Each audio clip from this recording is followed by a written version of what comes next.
Hello, hello, hello. Please join me as I go for my cruise during my sabbatical. I am at the Lake District today, and the weather is beautiful. Of course, it's England weather, so we don't know whether it will rain later or not.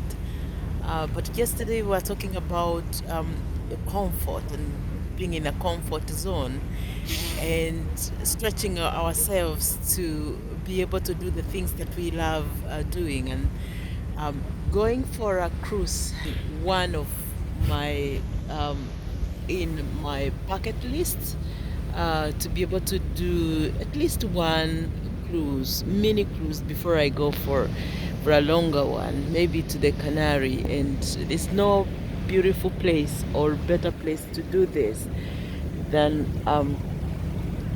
this when I have the time and when at least time allows me and on my own, and this gives me a beautiful experience, really.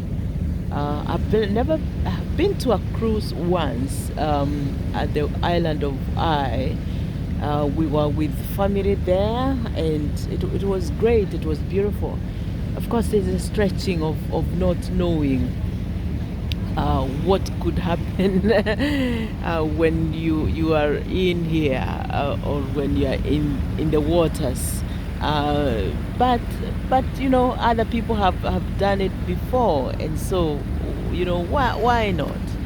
Uh, this is the largest lake, I think, in England, and I learned about this place when I was doing my exam for the indefinite leave to remain. As I said, we've been here for 5 years now, and when you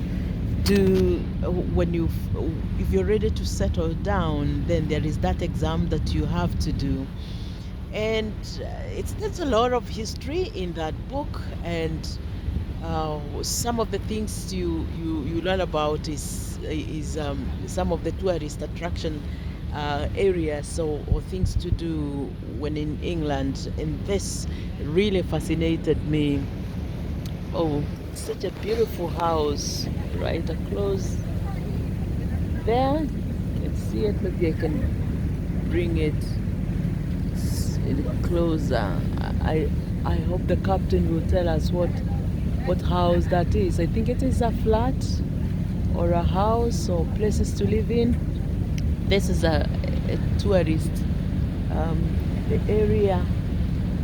I understand there are so many tourists who come here to tour, maybe during summer holiday or during the holidays. I can imagine this is a place that people would love. So as I was saying, this has been something that I've really wanted to do, to stretch out of my A comfort. small island we're just passing now. Let's go Grasso. Takes us in the extensive reed beds that used to surround the island. Yeah, that's one As you right can see, there. the Freshwater Biological Association has This fenced the one. island off recently in an attempt to reintroduce the reed beds.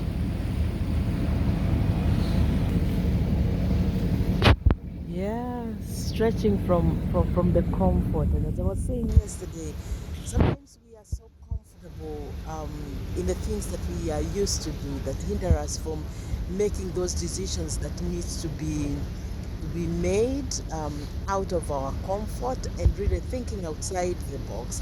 And yesterday, I think I was addressing more of the corporate or those that are in full-time employment like myself, and urging us to really think what else we can do to improve ourselves, to improve our skills, to improve on our thinking, and really thinking outside the box. If our comfort zone was shaken, what else can we do? What else are we able to do? And it really narrows down to making a decision. And making decisions, sometimes it's not easy. Uh, because of course when you're used to or to be in a comfort zone, then it becomes very difficult to want to stretch.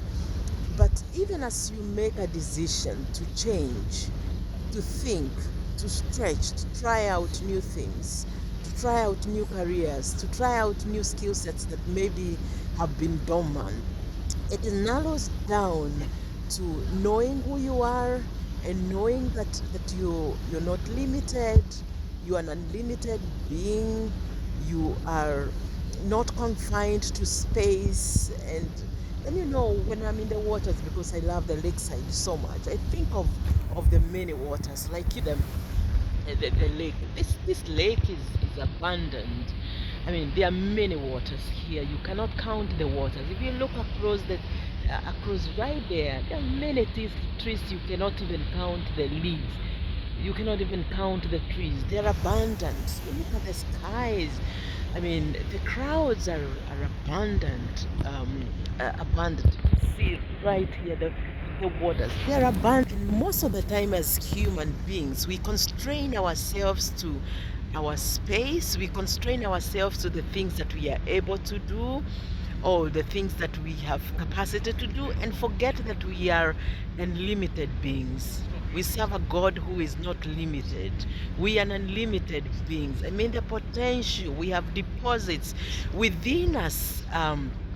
Within our hearts, that are still not exploited. And one of our mentors, who of course died a few years ago, Myers Monroe, would say that the place where there's a lot of grief is a graveside.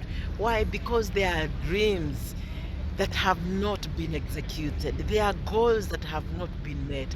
There are ideas, innovations, trials that have not been that are just lying there, dead, and transiting to the next life.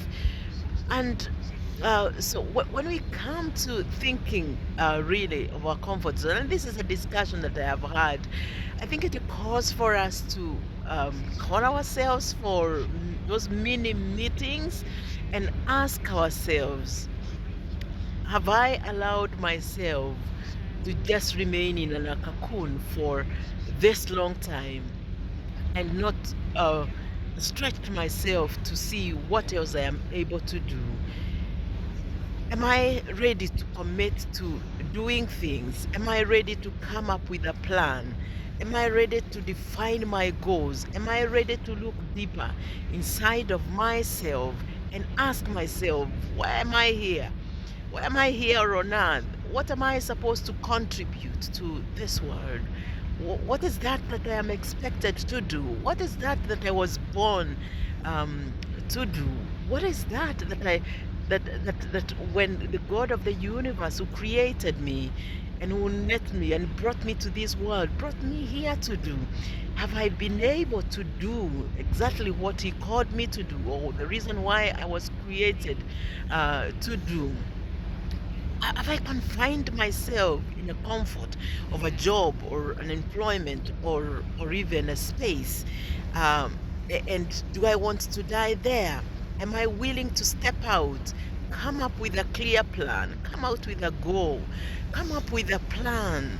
Come up with a plan. I may not know how to execute it, I may not know how to do it, but am I committed? Am I committed to coming up with a plan, with a goal, with an action plan of the things that I know how best I can do them? Oh, the sun is kissing me. It's beautiful. Am I committed to coming out with a clear plan? So number one, if you're willing to come out of your comfort zone, number one is to think, the purpose why you exist, and come up with a clear goal, or goals in the specific areas of your life. Goals, whether it is your career goals, whether it is your family goals, whether it is your travel goals. Going up on the shoreline, just set back from the old fisherman's cottage, you can see. I think it's a fisherman's cottage. Show you right there. That's was originally Yeah. built by John Joe Rowlinson in 1820. He called it New Hall back then. Okay. And when the some family were unfortunately wiped out, it was acquired by the Sands family, they renamed it the Mansion of Silverholme, named it Okay. after the island we're just passing now. Yeah. It's another. I will show you.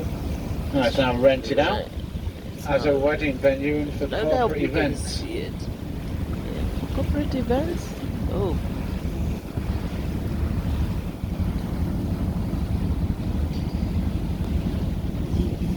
Yeah, and sometimes when I think of the things that I see, because I love going to the museums a lot here in the UK.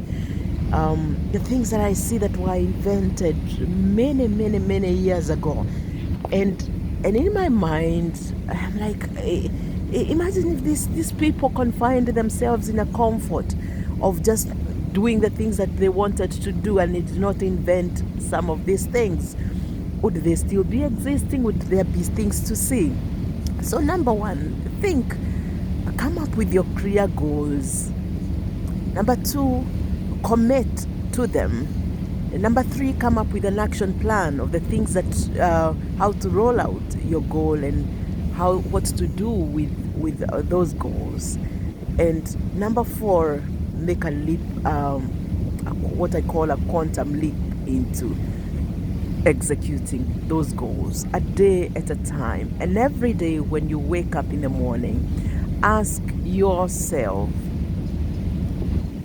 what can I do with what I have from where I am to move me the direction of this dream or this goal that I have committed myself to executing or doing or reaching. And for me, I'm challenging myself as well to think beyond the things that I have been comfortably been doing, and just think outside the box.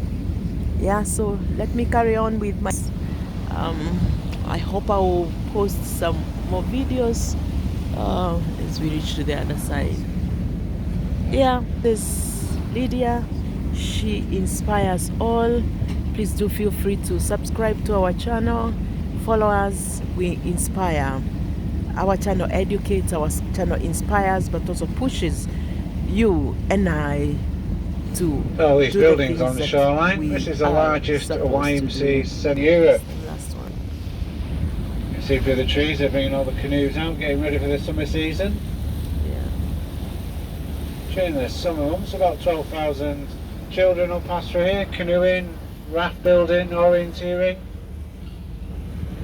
And the land was money given by South Africa for our help during the Second World War.